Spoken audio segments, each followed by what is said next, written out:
दोस्तों आज मैं आपके सामने इंजीनियरिंग मैकेनिक्स के 50 क्वेश्चंस को डिस्कस करने जा रहा हूं, जो बहुत अच्छे और इन क्वेश्चंस को समझने के बाद आपके बहुत सारे कंसेप्ट क्लियर हो जाएंगे और आपके अंदर बहुत सारे क्वेश्चंस को करने की एबिलिटी डेवलप हो जाएगी। ये एक 50 क्वेश्चंस का सेट है। अगला जो है मैं कुछ इंपॉर्टेंट क्वेश्चंस और लेके आऊँगा, वही 50 क्वेश्चंस का सेट होगा। ये आपके लिए AATU के पॉइंट ऑफ व्यू से बहुत इम्पॉर्टेंट क्वेश्चंस हैं जो पूछे जाने की उम्मीद है। तो चलिए शुरू करते हैं और समझते हैं। ठीक है। The term force may be define as an agent which produces or tends to produce, destroy or tends to destroy motion. मतलब इसको एक बेसिकली लैंग्वेज में समझ लीजिए, कोई हमारी बॉडी है वो मूव कर रही है, फोर्स अगर हम लगा दें तो उसका मोशन ख़त्म हो जाएगा, या वो बॉडी रुकी है उसे फोर्स लगा दे तो उसका मोशन स्टार्ट हो जाएगा। तो ये फोर्स की डेफिनेशन है। ठीक है। ये किसकी डेफिनेशन है दोस्तों? फोर्स की डेफिनेशन है। हमें इस स्टेटमेंट से एग्री हैं हम, भाई ये स्टेटमेंट करेक्ट है, तो हम इस स्टेटमेंट से क्या है, एग्री हैं। ठीक है। तो इसका क्या हो जाएगा, option A is the right answer हो जाएगा। अगले क्वेश्चन की तरफ चलते हैं। A force while acting on a body may be, ठीक है, change it is motion, balance the force already acting on it, give rise to internal stress in it, all of these. समझने की कोशिश ये करते हैं कि हमारी बॉडी स्ट्रेट लाइन में दौड़ रही थी, तो हमने उस पर फोर्स लगाया तो उसका मोशन भी चेंज हो सकता है, वो लेफ़्ट में भी जा सकती है, राइट में भी जा सकती है। ठीक है। और क्या होगा, balance the forces already acting on it, वो बैलेंस भी कर सकती है फोर्स को, और उसके अंदर इंटरनल स्ट्रेस भी बढ़ता है जब फोर्स को अप्लाई करते हैं। तो इसका क्या ऑप्शन हो जाएगा, ऑल ऑफ दीज हो जाएगा। ठीक है। इसका आंसर जो हो जाएगा डी हो जाएगा, ऑल ऑफ दीज, यानी कि सारे करेक्ट हैं। In order to determine the effect of a force acting on a body we must know, magnitude होता है, line of action of the force होती है, nature of force, whether force is push or pull, push करने की भी होती है और पुल करने की भी होती है। ठीक है। तो क्या कहोगे इसको आप, ऑल ऑफ द अबव। इसका भी क्या है, मैग्नीट्यूड भी होगा, लाइन ऑफ एक्शन भी होगी, नेचर भी होगा कि पुश करना है या पुल करना है, ऑल ऑफ द अबव भी, मतलब यानी कि सारे करेक्ट हैं। डी ऑप्शन है इसका भी। ठीक है। चलिए अगला क्वेश्चन देख रहे हैं, फोर्थ। ये सबसे आसान क्वेश्चन है। इसमें पूछा गया है भाई the unit of force SI system of units क्या होगा? सबको पता है भाई न्यूटन होता है। ठीक है, यानी कि C option is right. 1 kg of force is equal, बताएं भाई 1 kg फोर्स किसके बराबर होगा? 7.8 न्यूटन के बराबर होगा, 8.9 न्यूटन के बराबर होगा, 9.8 के बराबर होगा, या 12 के बराबर होगा? तो इसका करेक्ट ऑप्शन जो है दोस्तों वो सी है, 9.8 न्यूटन के बराबर होगा। ठीक है। 6 क्वेश्चन की तरफ चलते हैं। A resultant force is a single force which produces same effect as produced by all the given force acting on a body। Resultant force क्या होती है? बेसिकली सिंगल फोर्स होती है, जितनी number of forces on a body पे लग रही हैं उसके बराबर होती है रिजल्टेंट फोर्स, ये इन्होंने कहा है। तो ये स्टेटमेंट क्या है दोस्तों, ट्रू है, सही है। ठीक है। तो इसका ऑप्शन जो हो जाएगा ए इज़ द राइट ऑप्शन हो जाएगा। ठीक है। The process of finding out the resultant force is called, क्या कहोगे, कंपोजिशन या रेजोल्यूशन? बताएं क्या कहेंगे। तो रेजोल्यूशन होगा, कंपोजिशन नहीं हो सकता। ठीक है। हमें कोई कंपोज थोड़ी करना है, कंपोजिशन मिलाना, हमें तो डिसॉल्व करना है, रेजोल्यूशन करना है। ठीक है। कंपोनेंट को एक्स एक्सिस में तोड़ सकते हैं या वाई एक्सिस में तोड़ सकते हैं, उसके अकॉर्डिंग हमें इसको सॉल्व करना है। ठीक है। तो चलिए अगले क्वेश्चन की तरफ चलते हैं, 8 क्वेश्चन की तरफ। The algebraic sum of resolved part of a number of force in a given direction is equal to the resolved part of their resultant in the same direction. This is known as, क्या कहेंगे बताएं आप? Principle of independence of forces, principle of transmissibility of forces, principle of resolution of the forces, और none of these. 8वें question का बताएं क्या answer हो सकता है। देखो फोर्सेस को तोड़ने की बात चल रही है, तो इसमें रेजोल्यूशन ऑफ द फोर्सेस की बात आएगी, यानी कि B option is the right option. ठीक है। Vector method for the resultant force is also called polygon law of forces. जो वेक्टर मेथड होता है उसको पॉलीगॉन लॉ ऑफ फोर्सेस भी कहते हैं। ये स्टेटमेंट याद रखिएगा, ये करेक्ट है, इसका ए ऑप्शन है। ठीक है, अगले क्वेश्चन की तरफ चलते हैं, 10th क्वेश्चन की तरफ। The resultant of two forces P and Q acting at an angle theta. Theta पर वो लाई कर रहा है।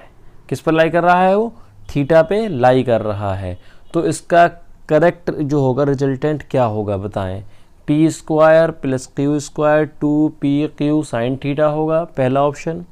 दूसरा option P square Q square 2PQ cos theta होगा, या P square Q square minus 2PQ cos theta होगा, या D P square Q square minus 2PQ tan theta. इन चारों में से कौन सा ऑप्शन ठीक है? इन चारों में से दोस्तों B option is the right option. Under root P square Q square 2PQ cos theta जो होगा वो क्या होगा? करेक्ट ऑप्शन होगा। ठीक है, अगले क्वेश्चन की तरफ चलते हैं, 11th क्वेश्चन की तरफ। If the resultant of two forces P and Q acting at an angle theta makes an angle alpha with the force P के साथ अल्फा एंगल बना रहे हैं, तो इन्होंने कहा है भाई रिजल्टेंट और P फोर्स के बीच का क्या होगा एंगल, क्या फार्मूला होगा जिससे हम उसको निकाल सकें इजीली। सुनिए, tan alpha P sign theta P plus Q cos theta ये होगा, या tan alpha P cos theta P plus Q cos theta, या tan alpha Q sine theta P plus Q cos theta होगा, या D option होगा। बताएं कौन सा होगा इसमें? इसमें जो करेक्ट ऑप्शन होगा दोस्तों वो सी वाला होगा। tan alpha equal to Q sine theta P plus Q cos theta, ये होगा इसका राइट ऑप्शन और करेक्ट ऑप्शन। ठीक है, मैं उम्मीद करता हूँ कि आपको क्वेश्चन समझ में आ रहे होंगे।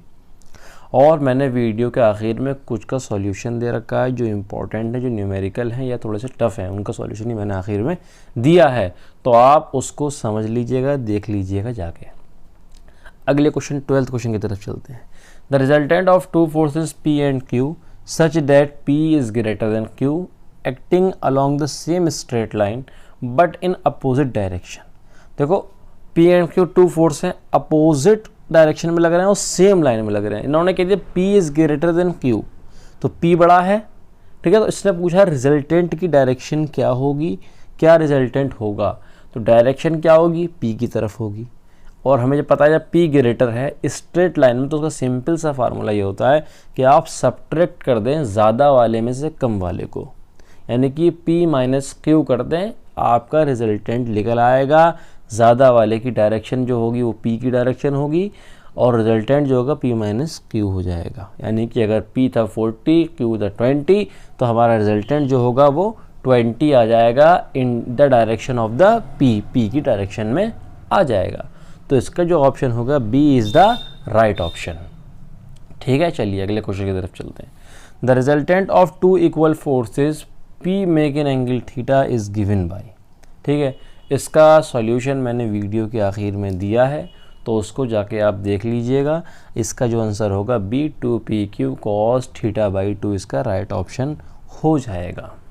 देख लीजिएगा, सॉल्यूशन समझ में आ जाएगा बहुत अच्छी से। चलते हैं 14 क्वेश्चन की तरफ। The resultant of two forces each equal to P के बराबर हैं and acting at an angle is. इसका भी सॉल्यूशन मैंने दिया है वीडियो के आखिर में, तो क्या हो जाएगा? अंडर रूट 2P हो जाएगा। इसका D option is the correct option और राइट ऑप्शन, सही ऑप्शन जो है। ठीक है, अगले क्वेश्चन की तरफ चलते हैं 15 क्वेश्चन की तरफ। The angle between two forces when the resultant is maximum and minimum respectively are. याद रखिए कॉस थीटा का इस्तेमाल होता है रिजल्टेंट वाले फार्मूले के अंदर, तो कॉस थीटा की मैक्सिमम और मिनिमम वैल्यू कब होगी? 0 पर होगी और 180 पर होगी। 0 पर होगी और 180 पर होगी। तो इसका जो A option is the right option, बाकी सारे ऑप्शन गलत हैं। इसमें कन्फ्यूज़न पैदा हो सकता है कि 180 एंड 0, तो याद रखिए इसने पूछा है मैक्सिमम पूछा है एंड मिनिमम पूछा है। ठीक है, तो 0 जो होता है 0 पर cos 0 क्या होता है? 1 होता है, और 180 पर जो होता है -1 होता है। ठीक है, इस चीज़ को आप समझने की कोशिश करें। थोड़ा सा घुमाएगा क्वेश्चन में, लेकिन हमें अपना दिमाग लगाना है। If the resultant of two equal forces has the same magnitude as either of the forces, then the angle between the two forces is 30, 60, 90, 120. 120 होगा। इसका भी सॉल्यूशन मैंने वीडियो के आखिर में दे दिया है, तो आप देख लीजिएगा उसको। चलिए नेक्स्ट क्वेश्चन की तरफ चलते हैं 17। अब हम आते हैं 17 क्वेश्चन की तरफ। The resultant of two forces P and Q is R. Q is double. If Q is double, the new resultant is perpendicular to P, then P equal to Q, B Q equal to R, C Q equal to 2R, D equal none of these. इसमें से कौन सा option correct होगा ये समझना है। तो मैंने इसका सॉल्यूशन भी वीडियो के आखिर में दिया है, तो आप जाके इसको भी देख सकते हैं। जो इसका ऑप्शन होगा B Q equal to R के बराबर होगा, ये इसका राइट ऑप्शन है और करेक्ट ऑप्शन है। ठीक है, आप चलते हैं 18 क्वेश्चन की तरफ। Two forces are acting at an angle of 120 degree, the bigger force is 40 newton, ठीक है, and the resultant is perpendicular to the smaller one, the smaller force is, जो स्मॉलर फोर्स दोस्त होगी वो क्या होगी हमारी A, यानी कि 20 न्यूटन होगी। ठीक है, 20 न्यूटन होगी। ठीक है, अगले क्वेश्चन की तरफ चलते हैं, यानी कि A होगी।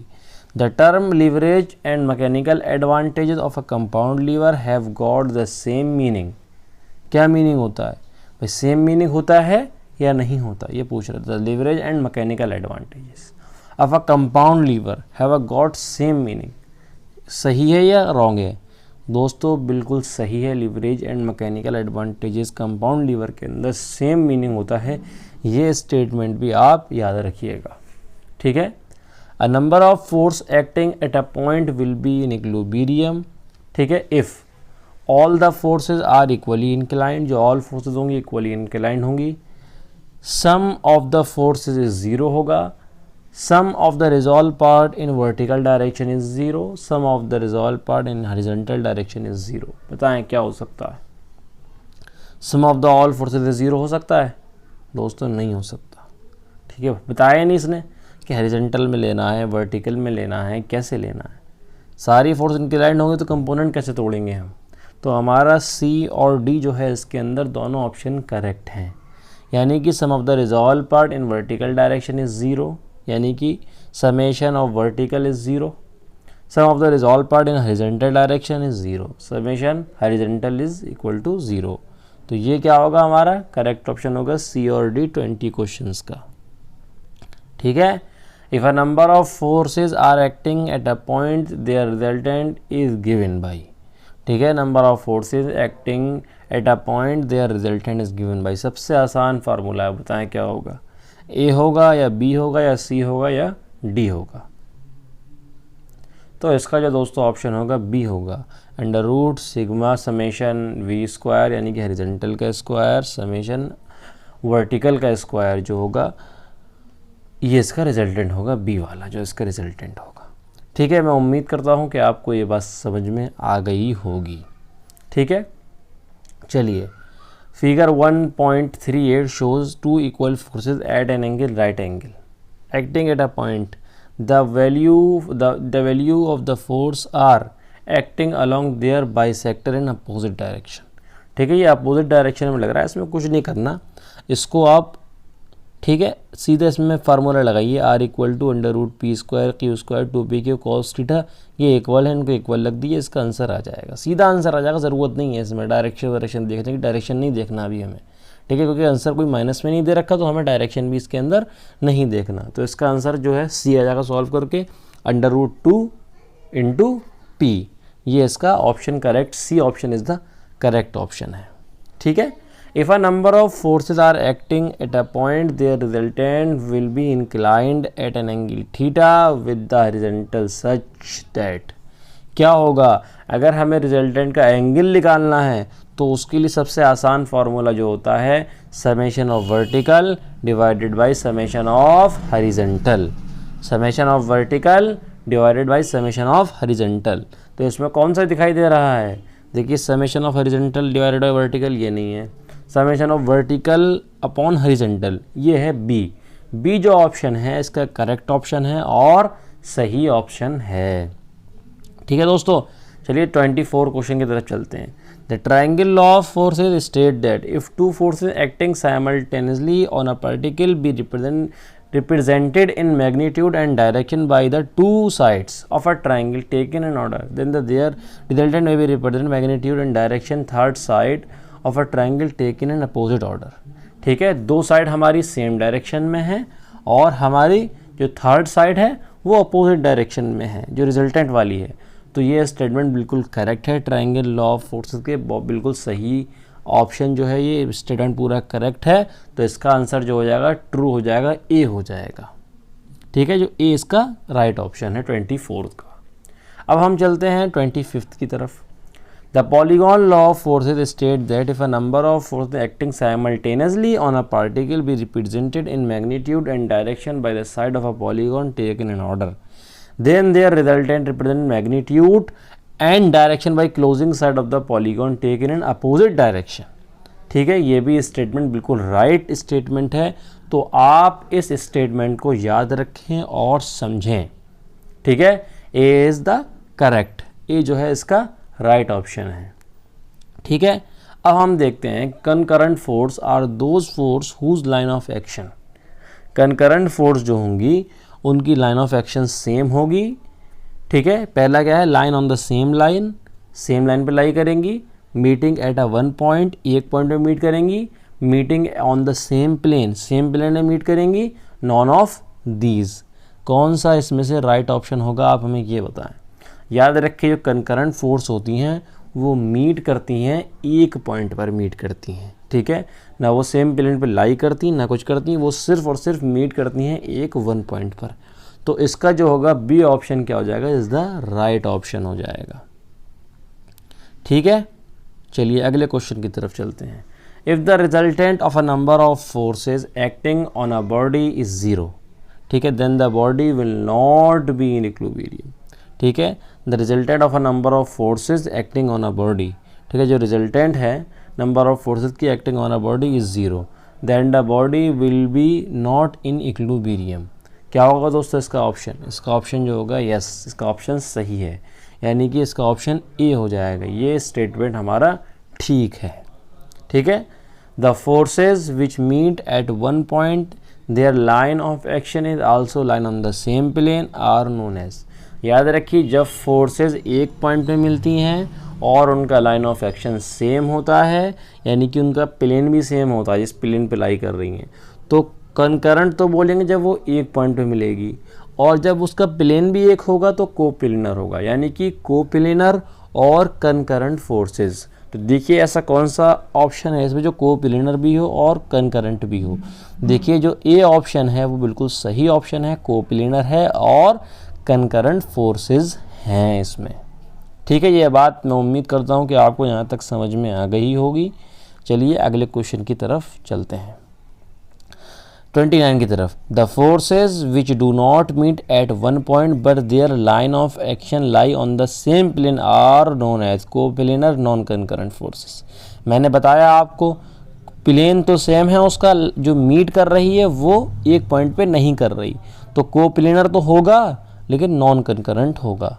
तो ये ऑप्शन, ये स्टेटमेंट जो है, इस स्टेटमेंट से हम एग्री हैं, तो इसका जो आंसर हो जाएगा ए आंसर हो जाएगा, एग्री। ये स्टेटमेंट बिल्कुल सही है। ठीक है, the forces which meet at one point but their line of action. ठीक है, एक पॉइंट पर है, लाइन ऑफ एक्शन क्या है उसका, ठीक है, do not lie on the same plane are known as non coplanar concurrent forces.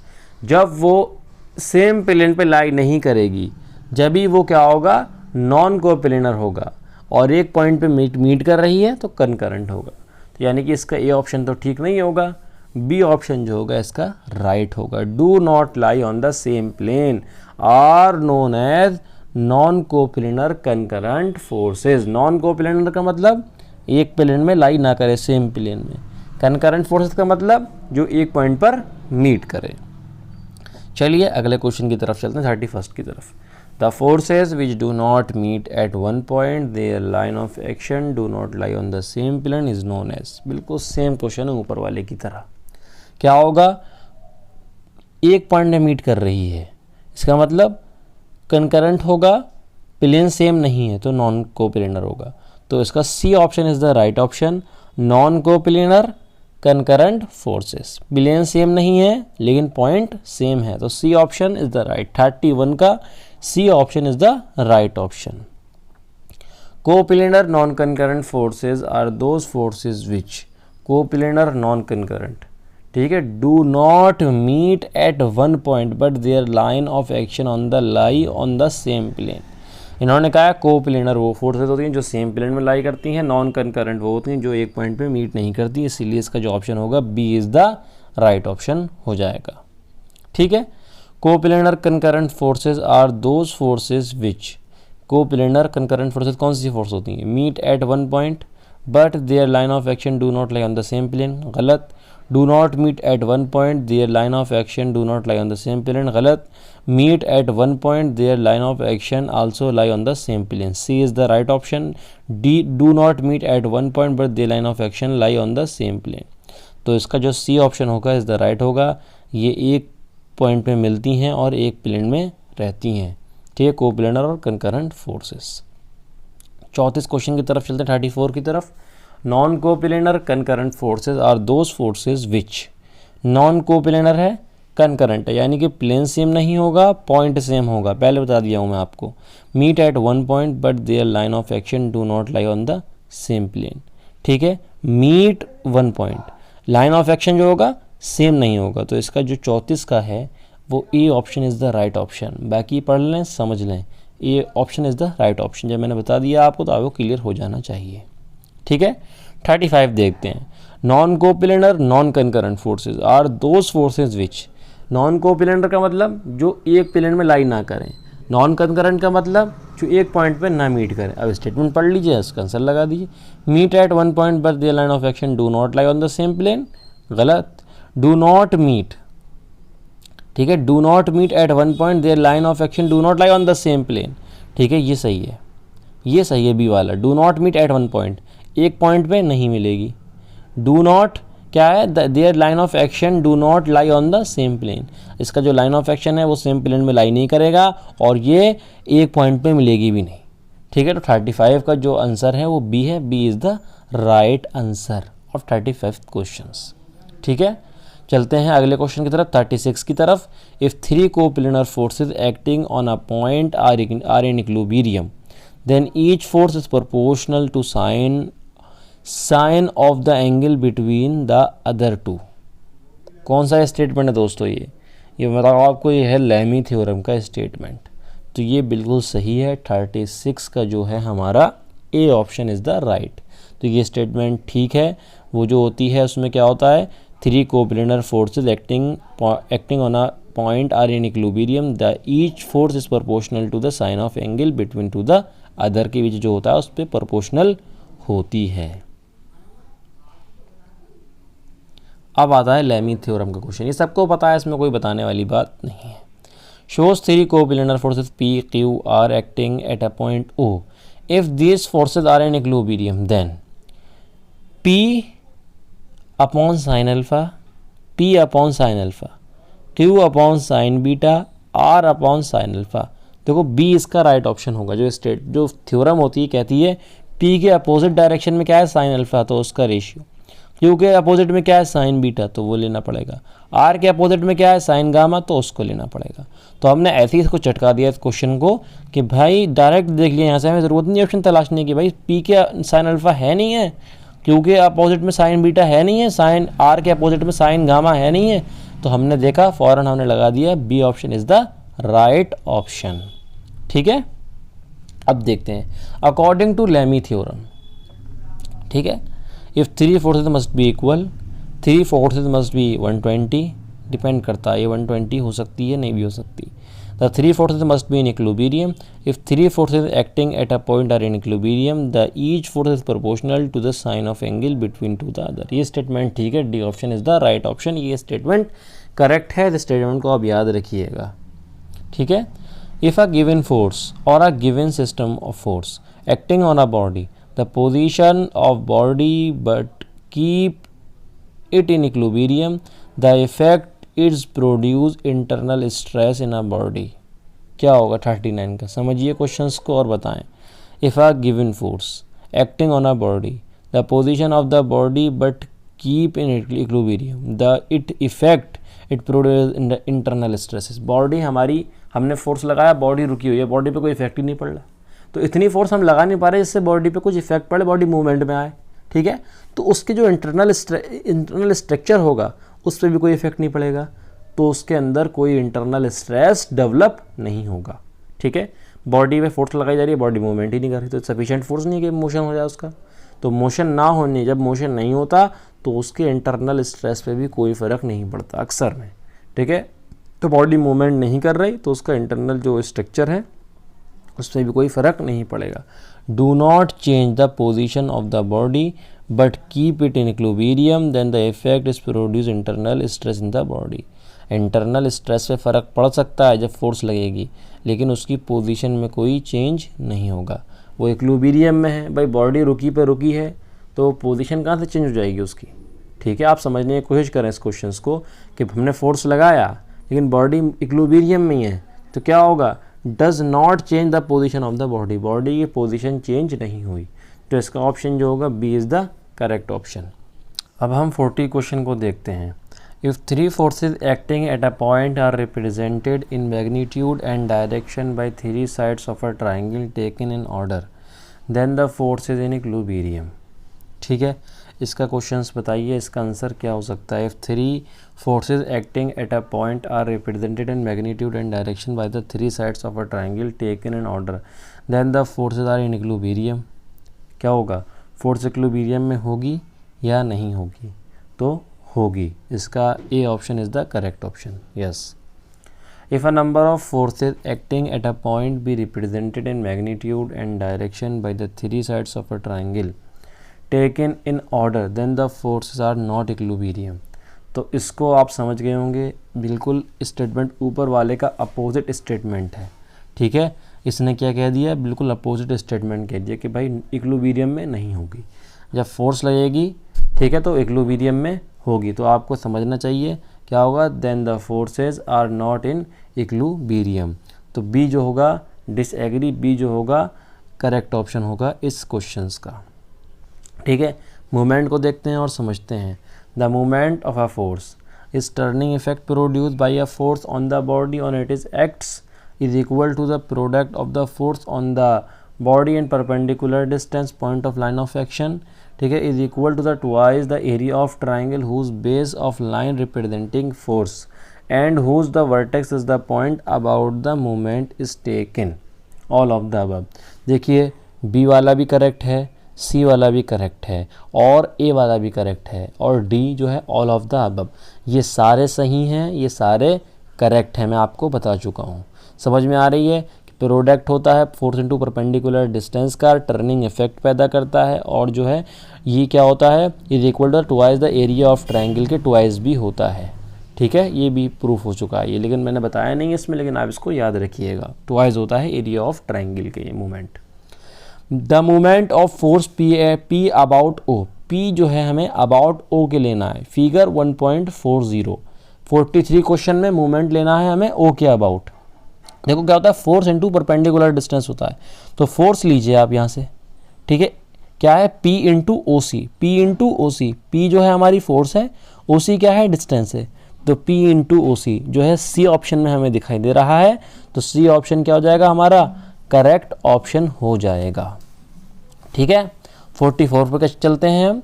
If a number of coplanar forces acting at a point be in equilibrium, the sum of clockwise movement be the sum of anti clockwise movement about any point. याद रखिए जब body equilibrium में होगी, coplanar forces होंगी, तो sum of clockwise movement equal to the anti clockwise movement के बराबर होगा। जो हमारा क्लॉकवाइज मूवमेंट और एंटी क्लॉकवाइज मूवमेंट इक्वल होंगे, ये कहने का मतलब है इसका। तो इसका जो ऑप्शन ए है वो राइट ऑप्शन है। 45 Varignon's theorem of movement states that if a number of coplanar forces acting on a particle are in equilibrium। Varignon's theorem क्या है? The movements states that if a number of coplanar forces acting on a particle are in equilibrium, क्या होगा बताएं? क्या होगा, their algebraic sum is zero, ठीक है, their line of action are at equal distance, the algebraic sum of their movements about any point in their plane is zero, the algebraic sum of sum their movements about any point is equal to the moment of their resultant force about the same point। बताइए, बहुत अच्छा question है और समझने के लायक question है। देखिए जो इसका जो मतलब वेरिगन्स थ्योरम का स्टेटमेंट होता है कि क्या कह रही है, क्या कहते हैं इस स्टेटमेंट में, कितने नंबर ऑफ फोर्सेस एक्ट कर रही हैं हमारे उस पर, हमने सब फोर्सेस का मूवमेंट लिया, वो बराबर होता है हमारा रिजल्टेंट के मूवमेंट के। ये इसका स्टेटमेंट है, तो हमारा डी ऑप्शन इसमें क्या हो जाएगा, करेक्ट हो जाएगा और सही हो जाएगा। चलिए नेक्स्ट क्वेश्चन की तरफ चलते हैं। According to the law of movement, if a number of coplanar forces acting on a particle are in equilibrium, ठीक है, according to law of movement में क्या सही हो सकता है उसे समझते हैं। Their algebraic sum is zero, their the line of action are at equal distance, the algebraic sum of their movement about any point in their plane is zero, the algebraic sum of their movement about any point equal to the movement their resultant force about the same point। बताइए, वेरिगन्स theorem का ही statement है और समझने वाला statement है, समझिए, ठीक है। क्या हो सकता है इसमें, the algebraic sum of their movement about any point in their plane is zero, plane जो होना चाहिए वो सेम होना चाहिए जिस प्लेन में वो लग रही है फोर्स, ठीक है। तो द अलजेब्रिक सम, इसका जो सी ऑप्शन है वो करेक्ट है 46 का C option. The algebraic sum of their movements about any point in their plane is zero, ठीक है। ये जो ऑप्शन है इसमें कन्फ्यूजन है, the algebraic sum of their movements about any point equal to the movement their resultant force about the same point. Same point की बात कर रहा है तो सेम पॉइंट पे नहीं, सेम प्लेन में होना चाहिए, ठीक है, सेम प्लेन में होना चाहिए, ठीक है। तो इस वजह से इसका जो डी ऑप्शन है वो करेक्ट रॉन्ग है और C option is the correct option है, ठीक है। अगले क्वेश्चन की तरफ चलते हैं 47 की तरफ। For any system of coplanar forces the condition of equilibrium is that, coplanar forces है तो उसकी इक्विलिब्रियम की कंडीशन क्या हो सकती है, पढ़िए।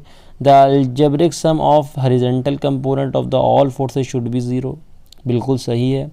The algebraic sum of vertical component all forces should be zero, बिल्कुल सही है। The algebraic sum of movement all forces about any point should be zero, ये भी बिल्कुल सही है। तो इसका जो हो जाएगा ऑल ऑफ द अबव। आप इन स्टेटमेंट को समझिए और याद रखिए, ठीक है, तो आपको क्वेश्चंस करने में आसानी होगी। इसलिए मैंने ये थोड़े से थ्योरेटिकल क्वेश्चंस लिए, कुछ न्यूमेरिकल लिए। जो अब अगली वीडियो आएगी 50 क्वेश्चंस की, उसमें जो होगा दोस्तों, उसमें मोस्टली जो होंगे वो न्यूमेरिकल होंगे और कुछ थ्योरेटिकल होंगे, ठीक है। तो इसका जो होगा 47 का D option is the right option, ठीक है। The force whose line of action are parallel to each other, ठीक है, and act in the same direction are known as, ठीक है। क्या कह रहा है, line of action are parallel to each other, ठीक है, act in same direction is known as, are known as, क्या होगा बताओ, क्या हो सकता है, क्या पॉसिबिलिटीज़ बन सकती है इसके अंदर, ठीक है। Coplanar concurrent forces, coplanar non concurrent forces, like and parallel forces, unlike and parallel forces. Same direction का मतलब लाइक और फोर्सेस क्या हैं, पैरेलल में है, तो पैरेलल फोर्सेस लाइक और पैरेलल फोर्सेस। अपोजिट डायरेक्शन में होती तो अनलाइक पैरेलल फोर्सेस होती। अब हम 49 क्वेश्चंस को समझते हैं और देखते हैं।